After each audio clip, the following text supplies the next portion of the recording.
Welcome. I bid you welcome. John Clauser, Johnny Metal, the Metal Dad, coming to you from my music corner of the world. And I kind of got this idea from my co-captain here, my former co-captain, John the Music Nut. He started doing these top 10 songs of a particular year. He and I have been a part of Grants Rock Warehouse, and we have been doing like a monthly show where we tackle our top 10 songs of a particular year. And we recently just did 1997. I can't remember the first year I did with him. I feel like we've been at this for about a year or more. But but I thought, you know what? I kind of we because we have such a large panel, and this in 1997 had not counting Grant, there were seven other people. So, because Grant chose not to do anything, so you don't want to blab on and on and on with your choices. So, I try to kind of we all try to kind of gloss it as quick as we can. Sometimes people take a little longer than others, but hey, it happens. Sometimes you just feel really passionate about certain songs and you really want to show that passion on the show, especially because we do them live. So those you want to get those reactions from the live chat. So I thought I would just kind of go. Um, I want to kind of go a little bit more in depth with my choices. So so my number 10 from this show was from Judas Priest's album Jugulator. So this was the first album with Ripper Owens on vocals after replacing Rob Halford. They go in a more heavier direction, more industrial, maybe a little new metal, I guess you could say. But it's a much the production and everything on this was really hard on the ears. So it's a little tough sometimes for me to want to listen to this on repeat. Demolition, I had a little bit more of an easier time. Um, but the song I picked here was "Burn in Hell," and this really, I mean, there's this is a really there's really is a good strong album. There's a lot of good songs here. Cathedral Spires was another one. Dead Meat was another good one. Um, Abductors, Bullet Train, Bloodstained, Jugular. I mean, there's a lot of great songs here. Um, but first, before I go into Burn in Hell, a little background. So 1997, not exactly a banner year for my life. My first marriage was crumbling, and there was a lot of other extenuating circumstances that plunged me into a really deep depression. And I was fearing for my life because I wasn't sure if it was, if I was going to be, there was just things that were happening that I wasn't really sure if I was going to make it to the next day. So, so if I had passed on, then Burn in Hell would probably have been what I would have been doing because I really had not embraced my faith in Jesus and and committed to him being my Lord and Savior.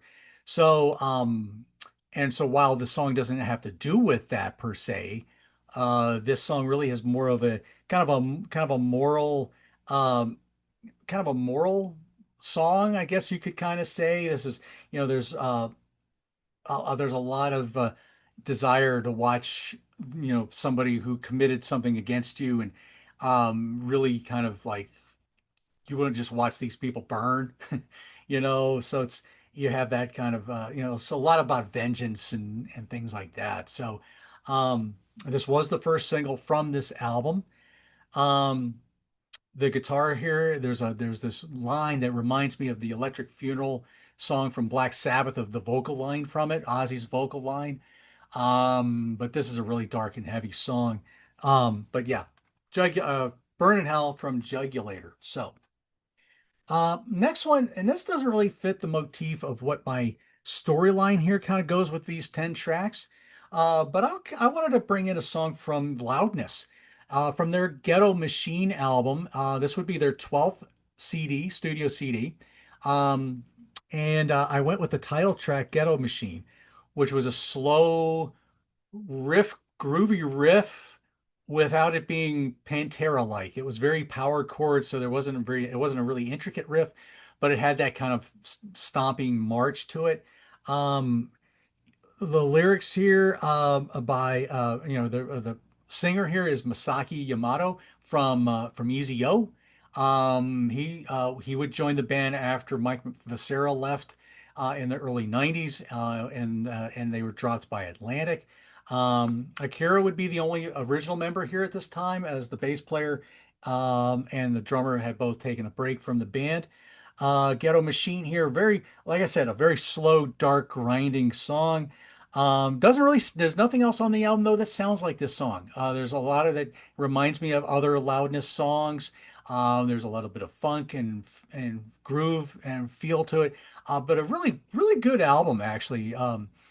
Recorded in LA, sung in English, but only released in Japan.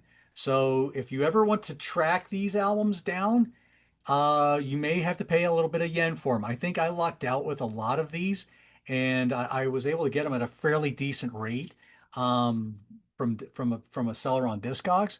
So I did pretty good with getting the Loudness catalog. I've always wanted to explore it, and it's a little hit and miss, but you still got Akira Takasaki, and that's the best part of it. I love Akira's guitar playing.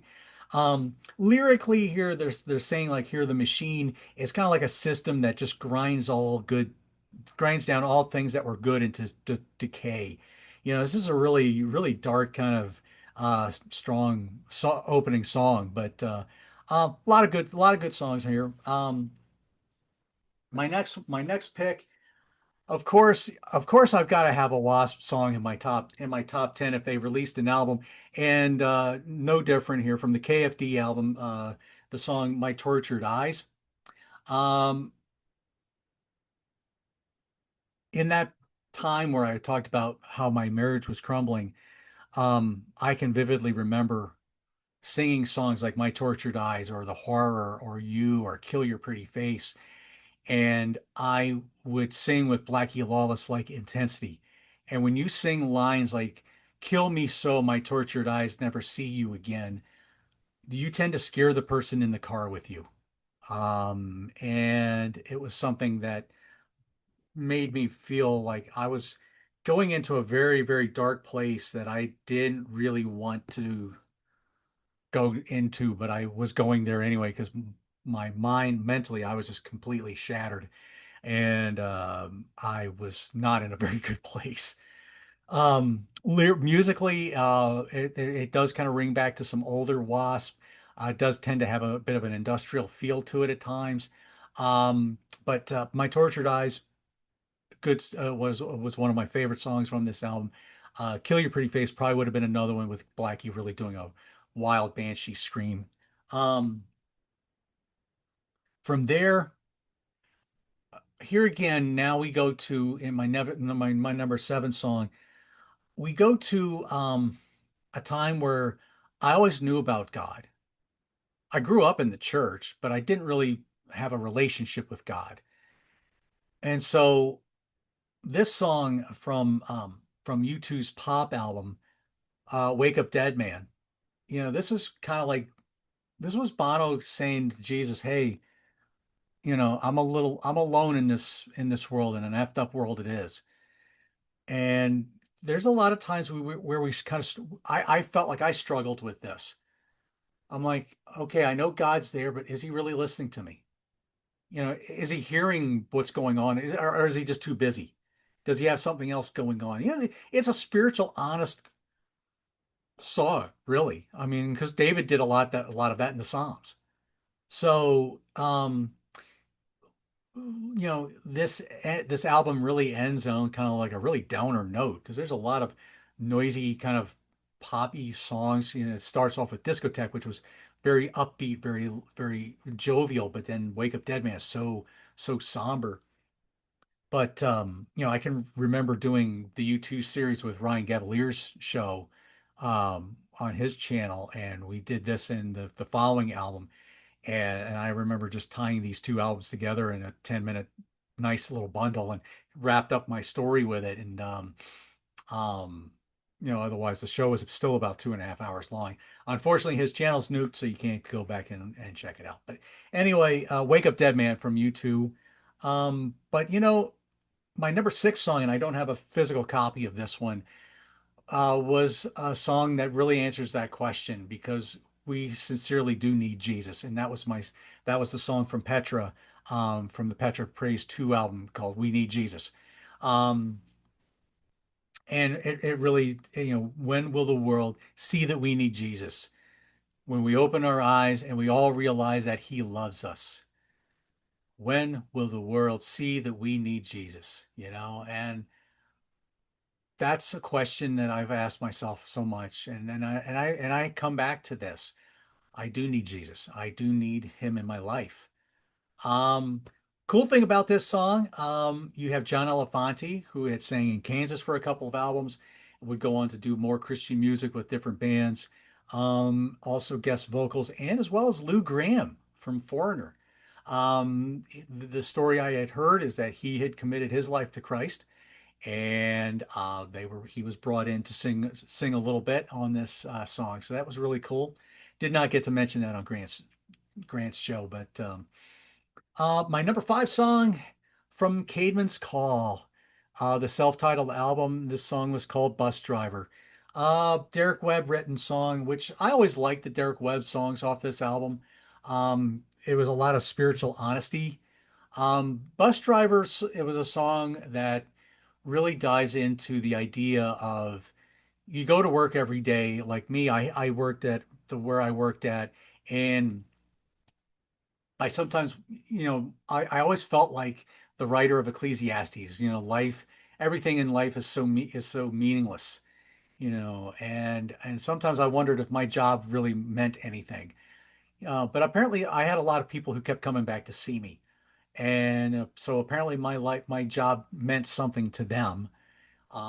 So it's a song that talks about, even though maybe your life and your job may seem mundane, you're still here for a reason, and in the end, it really matters. So, the people that you've come in contact with, don't take them for granted. There's a lot of wonderful people in this world, and I have been blessed to have gotten to know some of those people. So I'm very happy for that.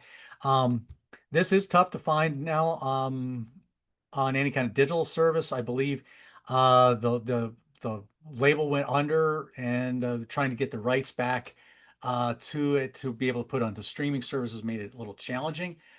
They did come back then and re-record the album just recently, a couple years ago. And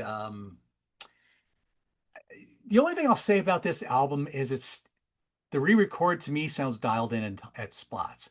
And to me, Bus Driver sounded a little dialed in. It didn't, I don't know, it didn't feel as warm and as inviting as the original version here. That's just me personally, but if you're familiar with the re-record, you can let me know what you think about that. My next song, number four, this is from Out of the Gray. Christine and Scott Dente. Yes, that's a signed copy. I appreciate them with I think a Kickstarter they did for an album they had put out, and they had these left over, and that was kind of cool. The album's called See Inside, and the opening track is called No Leaving. This song really kind of deals with we do everything we can to escape God and try to be more rebellious and just try to do everything away from God. But you know, what's always been true is there's no leaving without you. I mean, God is always orchestrating everything. Whether you want to believe that or not, that's up to you. But my belief, God has put me here for a reason, and I hope I can bless people with my life, and I hope that I've meant something to somebody. But I've been needing to get back closer to my faith again because I feel like I've been straying, and I've been letting my heart get very hard with life lately. And it's been going on for a lot longer than I realized. But this is a wonderful album. I love Scott's playing here. guitar playing. Come Clean is another great song. Not a Chance is a wonderful track. I love that track. Constant was the first song I actually heard by the band. It was on an album called Wow 98, which was where I heard Petra's um, We Need Jesus, and also a song from this. They do a version of Rich Mullins' Hope to Carry On, and that also appeared on that album. So another song that appears on Wow 98 was a song from Third Day, from the Conspiracy Number 5 album. The lead-off track is Peace. However, the song I heard was My Hope Is in You, which was a very praise and worship song, uh, taken from the Psalms. Uh, Peace, however, starts off with this nice kind of in the low channel acoustic guitar, and then it just explodes with this overdriven riff. Um, but again, just experiencing God's presence as a source of inner calm and love and peace and freedom, um, and that you're just never alone. There's such beautiful pictures here, but this is a rocking Southern rock feel song, which Third Day was so good with. I will say this, however, there's about 1, 2, 3, 4, 5, 6, 7, 8, 9, 10, 11, 12. There's about 12 songs on this album. Feels longer than that. I think there's even a hidden track on this, but it does feel kind of long sometimes. So it does kind of get a little wearing. Um, but now I say that, and then this next album I'm about to pull up has about 13 or 14 songs, but it doesn't feel like it's a longer album because we're in that CD age.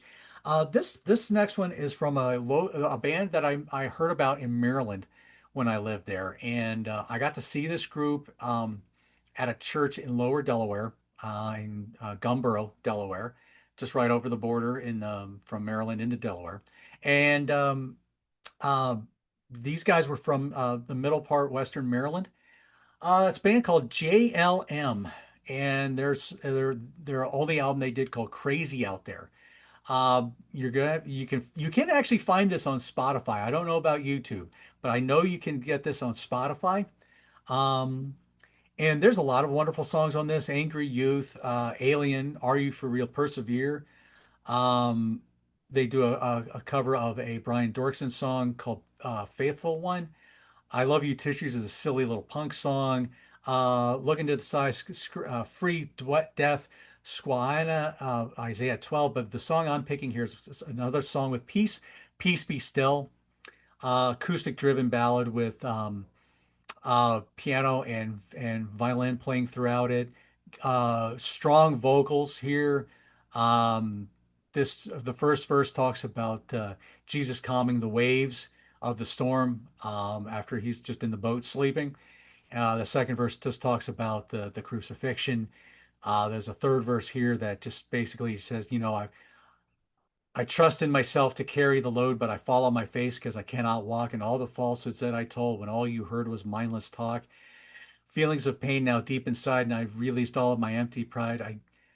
I gave you all the love that I had, and you took it, even though I was bad. Now I'm down on my knees, begging you, please, to take all the sin from me. Just use me however you will, and I pray that peace be still. Such a powerful song. I love this song. I love this album, and I'm so thankful to actually own a copy of this on CD because I only had a cassette, and the cassette spindle started kind of sticking. And I managed to find this out on eBay somewhere and couldn't believe it. I was like, yes. My last track kind of goes against what I've been talking about here.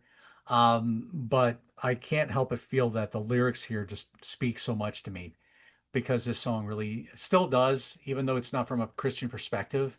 Um, from Carnival Souls, from Kiss, "I Walk Alone," the Bruce Kulick song, and Bruce Kulick absolutely shines on this album. There's so many. He plays a lot of wonderful riffs and grooves. Plays some bass on this as well. Sings on this last track, "I Walk Alone," and probably a top five Kiss song for me. But I love the riffs. Um, there's some backwards drums in here, which I'm not quite sure why they needed that, but it does have a cool effect. Great song, great solos by Bruce.